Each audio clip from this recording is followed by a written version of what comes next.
सुस्वागतम प्यारे बच्चों, आपका अपने YouTube चैनल हिंदी संस्कृत ज्ञान गंगा में। बच्चों, आज हम कक्षा 10 से संस्कृत पाठ्य पुस्तक शेमोसी भाग 2 से अन्य उक्तियां है नामक के पाठ की व्याख्या करेंगे। अन्य उक्तियों का अर्थ होता है बच्चों किसी की अप्रत्यक्ष रूप से प्रशंसा या निंदा करना, अर्थात किसी प्रतीक या किसी माध्यम के द्वारा किसी के गुणों की प्रशंसा करना या फिर किसी के दोषों की निंदा करना ही अन्य उक्तियां होती हैं।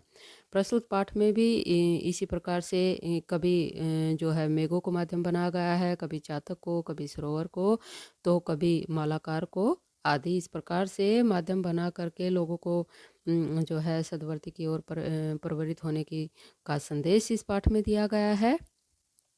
तो शुरू करते हैं बच्चों व्याख्या।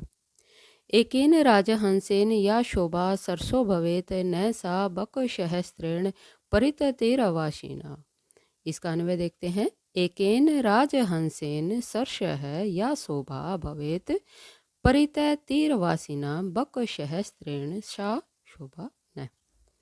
कहते हैं एकेन राजहंसेन, एकेन अकेले, राजहंस से, सर्ष है जो तालाब है, या जो शोभा भवेत होती है, अर्थात एक राजहंस से तालाब की जो शोभा होती है, परितय है चारों ओर, तीरवासिना यानी किनारे पर वास करने वाले, किनारे पर रहने वाले, बक सहस्त्रेण हजारों बगुलों से, सा न वह शोभा नहीं होती है। अर्थात जो तालाब की शोभा राजहंस से होती है वह हजारों बगुलों से भी नहीं होती है।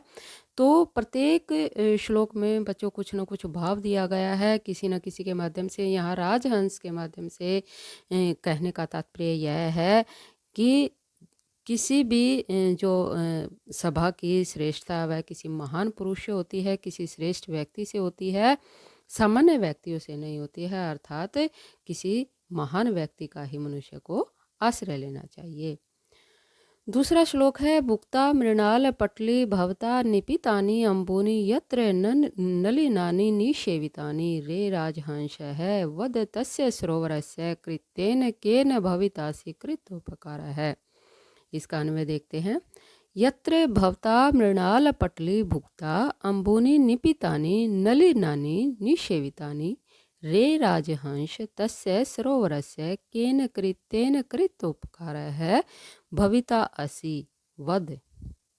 तो यहाँ पर जो है, यहाँ पर भी राजहंस के द्वारा ही जो है संबोधित किया गया है, माध्यम बनाया गया है। क्या कहते हैं कि हे राजहंस, यत्र भवता, जहाँ पर भवता तुम्हारे द्वारा या आपके द्वारा, मृणाल पटली, मृणाल होते हैं कमल, पटली होते हैं समूह, यानी जो कमलों का जो समूह होता है या कमल नाल जो होते हैं, भुगता भोग किए हुए, अर्थात तुम्हारे द्वारा जो कमल नालों का भोग किया जाता है। अंबुनी निपितानी, अंबुनी बहुत अधिक पानी, निपितानी पिया जाता है जिसका, नली नानी अर्थात यहाँ पर भी कमल है, इसका अर्थ निसेवितानी जो है सेवन किए गए जो कमल हैं। अर्थात जिस सरोवर में तुम बहुत सारे कमल नालों का भोग करते हो, बहुत सारा पानी पीते हो और जिन कमलों का तुम सेवन करते हो, रे राजहंस, अरे राजहंस, तस्य सरोवरस्य केन कृतेन कृत उपकार है, उस सरोवर का, केन किस प्रकार से, कृतेन कार्य से, अर्थात किस प्रकार के कार्य से, कृत उपकार है उपकार करोगे, भविता असि तुम, यानी आप किस प्रकार से उस सरोवर का उपकार कर पाओगे, अर्थात जो तुम्हें सब कुछ खाने पीने या सारी सुविधाएं या सारी भोग की वस्तुएं तुम्हें प्रदान करता है जो तालाब, उसके लिए तुम किस प्रकार से उपकार कर पाओगे, वद कहो।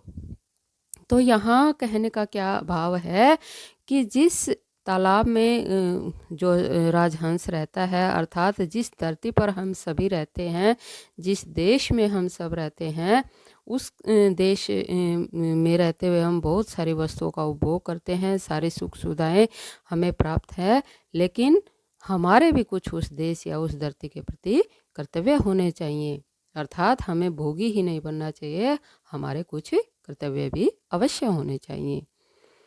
अगला श्लोक है तोयैर अल्पैरपि करुणया भीम भानौ निदाग मालाकार है व्यरचि भवता या त्रोरसस्य पुष्टिः साकिम शक्या जनयितुम इह प्रवृष्णेन वाराम धारासारान अपि विकीरिता विश्वतो वारिदेन। तो देखो कितनी अच्छी बात कही है इसमें भी। अन्वय देखते हैं पहले। हे मालाकार भीम भानौ निदागे अल्पैः तोयैः अपि भवता करुणया अस्य तरोः या पुष्टिः व्यरचि वाराम प्रावृषेण येन विश्वतः धारासारान अपि विकीरिता वारिदेन इह जनयितुम सा पुष्टि किम शक्या। मालाकार यानी जो माली होता है, जो पेड़ पौधों की रखवाली करता है, उसको संबोधित किया गया है, उसको माध्यम बनाया गया है। क्या कहते हैं माली के द्वारा कि हे माली भीम भानो यहाँ पर जो सूर्य का ताप है, सूर्य की जो तपन है, भयंकर सूर्य की तपन में निदागे यानी अत्यंत गर्मी में अल्पई ही थोड़े से तोयई अपि पानी से भी भवता तुम्हारे द्वारा करुणता से यानी दीन भाव से अस्य तरो हो इस वृक्ष की या इस पौधे की या पुष्टि जो पोषण व्यरचि हुआ है। वाराम प्रावृषण यानी वाराम बहुत अधिक जल के प्रावृषणेन या उसके बरसने से, बहुत अधिक जल के बरसने से विश्वतः है चारों ओर धारासारान अपि विकिरिता, चारों ओर जो धाराएं हैं जल की धाराओं के विकिरिता बरसने से वारिदेन ही है इस जो बादल से भी जनियतुम उत्पन्न सा किम सक्या क्या वह पुष्टि हो पाएगी, क्या वह पोषण हो सकता है। अर्थात कभी नहीं हो सकता है कि जो भीषण गर्मी में जो माली किसी पौधे की थोड़े से पानी से भी उसको सींचता है, उसकी सहायता करता है, उसको फलने फूलने में मदद करता है, उस जो बादल हैं, जो वर्षा ऋतु में जल से भरे हुए बादल हैं, उनका इतना महत्व नहीं हो सकता है जो कि उस थोड़े पानी का ही बहुत अधिक महत्व होता है, जो जरूरत के समय पौधों को दिया जाता है। यहाँ पर भाव क्या है कि जब जरूरतमंद व्यक्ति को ज़रूरत होती है तो उस समय हमारी थोड़ी सी उसकी मदद करना ही बहुत अधिक उसका महत्व होता है। बाद में मदद करने से कोई लाभ नहीं होता है। उसी समय अगर हम थोड़ी भी उसकी सहायता कर देते हैं तो उसके लिए उसका बहुत महत्व होता है। अगला श्लोक है आपे धीरे अंबर पथम परितः पतंगा भृंगारसाल मुकुलानि समाश्रियन्ते संकोचम अंचति सरस तवे दिन दिनो मीनो नु हंत कतमाम गतिम अव्यउपैतु। अन्वय देखते हैं। पतंगा परितः है अंबर पथम आपे धीरे भृंगा रसाल मुकुलानि समाश्रियन्ते शरय है तवई संकोचम अंचति हंत दिन हीन है मीन है नु कतमाम गतिम अव्यउपैतु। यहाँ पर जो माध्यम बनाया गया है उस सरोवर को यहाँ पर माध्यम बनाया गया है। क्या कहते हैं? पतंगा होते हैं पक्षी, नभचर, खग, ये सारे पर्यायवाची पक्षी के ही होते हैं। पतंग भी पक्षी होते हैं। पतंगा यानी बहुत सारे पक्षी। परितः चारों ओर, अंबर पथम, अंबर यानी आकाश को आपे द्रे प्राप्त कर लिया है या घेर लिया है। पक्षियों ने चारों ओर से पूरे आकाश को घेर लिया है, अर्थात आकाश पक्षियों का आश्रय होता है। उसमें घूमना उनको बहुत अच्छा, विचरण करना उनको बहुत अच्छा लगता है। भृंगा रसाल मुकुलानी, और जो भंवरे हैं, रसाल आम होता है, मुकुल यानी उस पर जो बोर या मंजरी आ जाती है उसको उसका मुकुल कहते हैं। यानी आम की जो बोर है, आम की जो मंजरी है, सम आश्रय थे, उस पर आश्रय कर लिया है। अर्थात भंवरों ने भी आम की मंजरी का आश्रय ले लिया है। सरह है, हे सरोवर, तवई संकोच मंचती, तुमने जो है संकोच क्यों प्राप्त कर लिया, अर्थात तुम सिकुड़ क्यों गए हो, अर्थात तुमने अपने जल को कम क्यों कर लिया है। हंत दीन मीन तू कतमाम, जो हंत मरे के समान, जो दीनहीन दशा में जो मछलियां हैं, नु निश्चय ही कतमाम, किस प्रकार गतिम उन्नति या गति को अव्यय उपैतु प्राप्त करेंगी।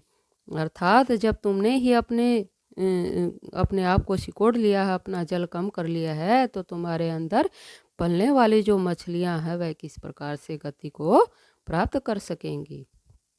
तो यहाँ कहने का भाव यह है कि मनुष्य को हमेशा जो उत्साही व्यक्ति का ही आश्रय लेना चाहिए। अगर व्यक्ति निरुत्साही व्यक्ति का आश्रय लेता है तो वह उन्नति के पथ पर नहीं जा सकता है।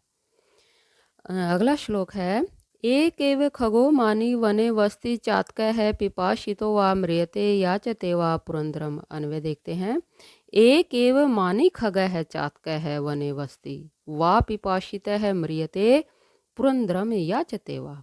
यहाँ स्वाभिमान के विषय में बताया गया है और जो चातक पक्षी है उसको माध्यम बनाया गया है। क्या कहते हैं? एक एव मानी, एक ही मानी, मानी अर्थात स्वाभिमानी, जिसके अंदर स्वाभिमान है। खग है पक्षी, चातक है जो चातक पक्षी है, वने वस्ती जंगल में रहता है।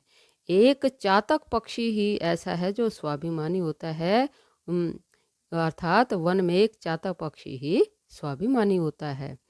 वा पिपाशिता है म्रियते, जो प्यासा ही मर जाता है। पुरंदरम याचते वा का मतलब यहाँ पे या है, अर्थात या फिर जो पुरंदरम, पुरंदरम यानी वर्षा का देवता अर्थात इंद्र देव का नाम है पुरंदर, या फिर पुरंदर याचते, या फिर इंद्र देवता से ही पानी की याचना करता है। भाव क्या है कि इतना स्वाभिमान इस पक्षी में है कि या तो अगर जल नहीं है तो उसे मरना ही वह स्वीकार करता है, या फिर इंद्र देवता से ही पानी की याचना करता है।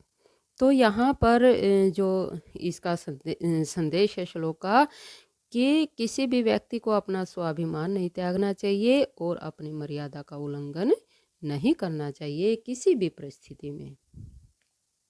अगला श्लोक है, आश्वास्य पर्वतकुलम तपन उष्ण तप्तम उद्दाम दाव विदुराणी च काननानी नाना नदी नद शतानि च पुरीत्वा रिक्तो असि यद जलद स एव तव उत्तमा शरी। अन्वय देखते हैं। तपन उष्ण तप्तम पर्वतकुलम आश्वस्य उद्दाम दाव विदुराणी काननानी च पुरीत्वा च हे जलद यत रिक्त है असि तव सा एव उत्तमा श्री। तो क्या कहा है यहाँ पर, जो है बादलों को माध्यम बनाया गया है, बादलों के महत्व के विषय में बताया गया है। क्या कहते हैं?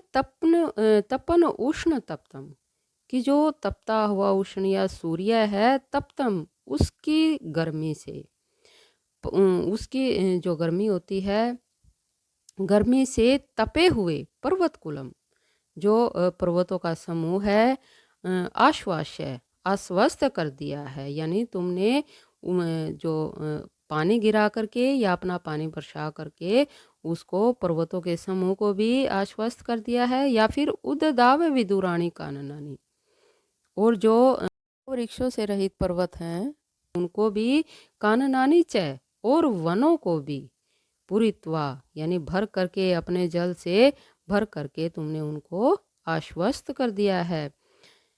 नाना नदी नद शतानी च, और बहुत अधिक नदियों को भी, और नद शतानी, और सैकड़ों जो नद हैं या नाले हैं उनको भी तुमने भर दिया है, आश्वस्त कर दिया है। अर्थात बादलों ने बरस करके पूरी धरती को, पर्वतों को, वनों को, या मतलब हर तरफ से क्या है उसको शीतल कर दिया है, पूरी धरती को। तो बादलों को संबोधित किया गया, हे जलद यत रिक्त अशी, जो तुम रिक्त खाली असी हो गए हो, तब साएव उत्तमा शरी, वही तुम्हारी क्या है? उत्तम शरी है, लक्ष्मी है, अर्थात निधि है। भाव क्या है कि बादलों का काम बरसना है, यदि वह अपना जल नहीं बरसाएंगे तो उनकी जो है शोभा घट जाएगी। बादलों की शोभा उनके बरसने से ही है। अर्थात भाव क्या है कि जो श्रेष्ठ व्यक्ति हैं या जिसमें जो विशेषता या गुण है, उनको बांटना ही क्या है? मनुष्य की जो है सबसे बड़ी शोभा होती है।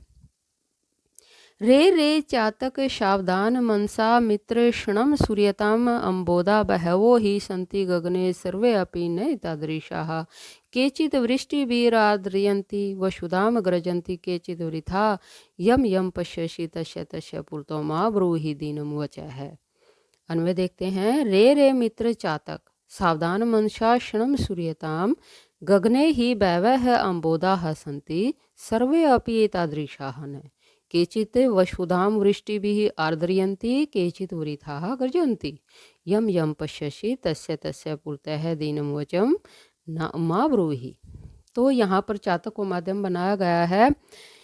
क्या कहते हैं कि हे मित्र चातक सावधान मनसा सावधान मन से क्षणम पल भर सूर्यताम सुनो, अर्थात पल भर मेरी बात सावधान मन से सुनो।